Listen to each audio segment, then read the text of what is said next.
love is how you run. Missing someone. Hello students, today let's learn traditional and the modern methods of capital budgeting. Capital budgeting, as you all know, is long-term or a fixed assets which yield or return over a period of time, usually exceeding 1 year. Capital budgeting process includes evaluating and selecting long-term investment projects which are consistent with the goal of shareholders' wealth maximization. The rationale behind capital budgeting decision is that since the firm is investing in a capital budgeting decisions which are of a longer period, it might affect its future growth and expansion and the profitability. At the same time, to take this capital budgeting decision, the firm has to consider also certain difficulties here. The firstly, there is the capital which is invested, the cash outflow is usually will earn the profit in a future period, and the future is uncertain, and that's the reason there is a risk being involved. And secondly, there is a cash inflows which are in a different period, and there is a cash outflow which are in a different period. So comparing between this cash outflow and inflow is logically little difficult because it involves time value of money, and the capital budgeting methods which are traditional does not consider this time value of money, whereas the modern methods of capital budgeting do consider the time value of money. So let's quickly start with the traditional methods of capital budgeting, and we will go ahead later with modern methods. Now when I say with the capital budgeting traditional methods, we have payback period, post payback period, and the average rate of return, or we call it accounting rate of return. In the payback period method, it usually considers only how many years a firm requires to get its initial investment back.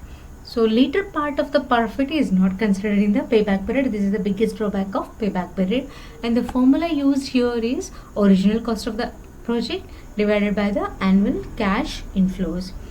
The post payback method considers also the profitability part, which is not considered here in the payback period. So after paying back the initial investment, how much ever the later part, the earning or revenue that is generated by the firm, that is considered as a profit. That is also being considered in the post payback profitability, and the formula for the post payback profitability is annual cash inflow multiplied by estimated life minus the payback period. Post payback profitability index considers payback profit divided by the cost of investments. So we will do a small problem on the payback and the post payback profitability so that we can get clear with the concepts of payback period and the post payback profitability. The problem here which I am considering is initial outlay, which is 2,50,000. That is the cash outflow or the investment done. Annual cash inflow is the revenue that the firm generates every year, which is 50,000, and the estimated life of the project here is 8 years. Now 8 years is the life of a project, means this 50,000, the revenue that is generated by the firm is every year 50,000 for the next 8 years. Okay, so how we are going to calculate the payback period? Payback period, as I have already told you, is nothing but original cost of the project divided by the annual cash inflow. The investment is 2,50,000 and the inflow is 50,000. So the payback period here is 5 years. That means this project needs 5 years to get its initial investment back. Whereas this post payback profitability method considers the profitability part. So in the payback period, we understood how many years you need to get your initial investment back, which is 5 years. In the post payback profitability, we are considering annual cash inflow, which is 50,000 multiplied by estimated life. Estimated life was how much? We have already checked it here. Estimated life was 8 years. So divided by estimate annual cash inflow multiplied by the estimated life minus the payback period. So which is again 5 years. So 50,000 multiplied by 8 years minus 5 years, you are getting 1,50,000, which is the post payback profitability. And the post payback profitability index is the post payback profitability which you have generated multiplied by the initial investment, which is 2,50,000. So 60%. So what does it mean? This project is going to generate 60% of the profit. Okay, so this is with the traditional methods. Let's now move towards the modern methods of capital budgeting. In the modern method, net present value is the first method. In the net present value, it considers the difference between cash outflow and the cash inflows, during which the firm generates over the entire life of the project. So here the steps for calculating the net present value is determination of the minimum rate of return, that is the discounting factor or the time value factor. Secondly, you will have to consider the computation of the present value of cash inflow and the cash outflow. Thirdly, we are considering the computation of the net present value. Whereas the profitability index method is considering the cash inflow and the cash outflow. Okay. Now acceptance rule here for the net present value method is if your net present value generated is positive or greater than 0, then accept the project. If it is negative or less than 0, then reject the project. If you have two projects, then whichever the project is earning you the higher net present value, select that project. Okay. So in the profitability index, it considers the relationship between present value of cash inflow and the outflow. So formula here is present value of cash inflow divided by present value of cash outflow. Net profitability index method considers net present value divided by the initial cash outlay. Now acceptance rule in the profitability index is if profitability index is more than 1, accept it. If it is less than 1, reject it. Whereas in the net profitability index, rule is if value is positive, accept, otherwise reject. So let's also check out how to calculate net present value and the profitability index.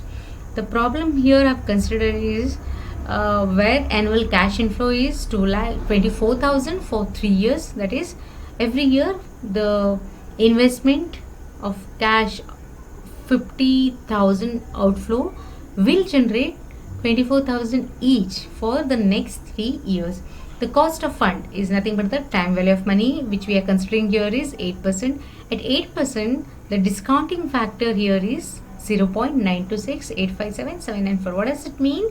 It means the 1 rupee that you are investing today, after 1 year, the value of that 1 rupee is 0.926. Second year, it is 0.857, and for the third year, it is discounted at 0.794. Now, the cumulative or annuity factor of this present value is 2.577. We can either go multiplying this individually or we can go for the annuity, because this every year cash inflow is same. It is even.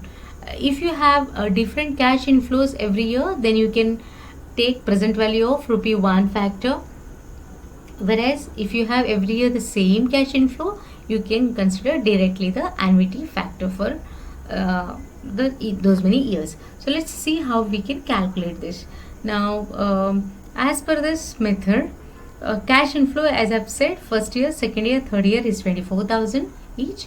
The present value factor is 0.926, 857 and 794 given in the problem. So when we are multiplying cash inflow with the present value of cash factor, we are getting these present values. So total multiply cash inflow with the present value factor, then make a total of this, the total present value of cash inflow, which is 61,848. So now let's calculate the net present value. Like I have said, what are the 3 steps you have to consider while calculating net present value? Firstly, you have to see the discounting factor, which is 8%. That's 8%. We have seen how much is the discounting factor.